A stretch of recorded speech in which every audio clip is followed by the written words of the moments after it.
Selamat pagi kakak-kakak, adik-adik, serta teman-teman sekalian.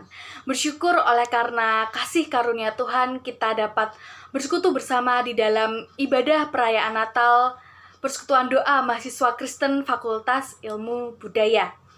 Saya Julieta Dityana sebagai Ketua Panitia Natal tahun ini berterima kasih banyak kepada kakak-kakak, teman-teman, serta adik-adik semuanya yang telah hadir. Terima kasih juga kepada Ibu Magdalena yang telah menyampaikan firman Tuhan. Kiranya Tuhan yang memberkati dan menyertai setiap pelayanan Ibu Magdalena. Saat ini, meski secara daring, kiranya semangat kita dalam menyambut Natal tidak lekang begitu saja. Sesuai dengan tema kita hari ini, yaitu Hope for the Hopeless, kita sama-sama diingatkan dan belajar mengenai apa sih esensi Natal yang sesungguhnya. Nah, pandemi COVID-19 ini yang semakin hari terus meningkat, memunculkan begitu banyak problema di dalam hidup kita. Tentu bukan hal yang mudah untuk dihadapi. Setiap orang mengalami penderitaan, goncangan hidup, dan ada rasa takut yang begitu besar di dalam hati kita. Kita kehilangan harapan, merasa kosong, dan tidak memiliki masa depan lagi. Padahal, kalau kita ingat ya, kita memiliki seorang juru selamat yang kasihnya begitu besar dan cukup untuk menopang hidup kita. Kedatangannya memberi pengharapan baru dan pembebasan bagi umatnya. Nah, sebagai orang percaya, kita tidak perlu merasa bersedih karena kita tidak bisa merayakan Natal seperti sebelum-sebelumnya.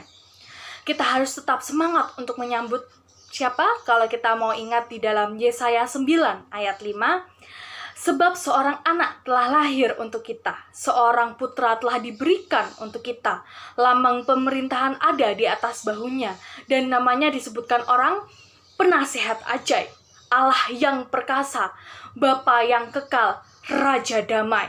Nah, jadi bagaimana respon kita saat ini menyambut Sang Raja, Juru Selamat kita? Mungkin ada yang bilang nih, Kak, aku beli baju baru nih, atau Kak, aku beli HP baru nih, Kak, aku ada make up baru nih, gitu. Nah, hal demikian bukannya tidak boleh membeli ya, tetapi Natal bukan perkara baju baru atau make up baru, HP baru gitu ya. Kita bukan merayakan Natal semata demi selebrasi dan perayaan mewah lainnya.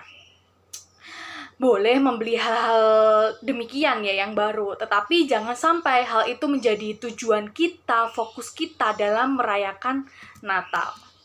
Nah, Natal adalah momen saat kita mengingat kemurahan Allah melalui lahirnya Tuhan Yesus Kristus, kedatangannya di dalam dunia, mati di kayu salib untuk menebus dosa kita, lalu dia pada hari yang ketiga ia bangkit, lalu ia naik ke sorga untuk menyediakan tempat bagi kita. Bahkan ia juga akan turun kembali dengan cara yang sama.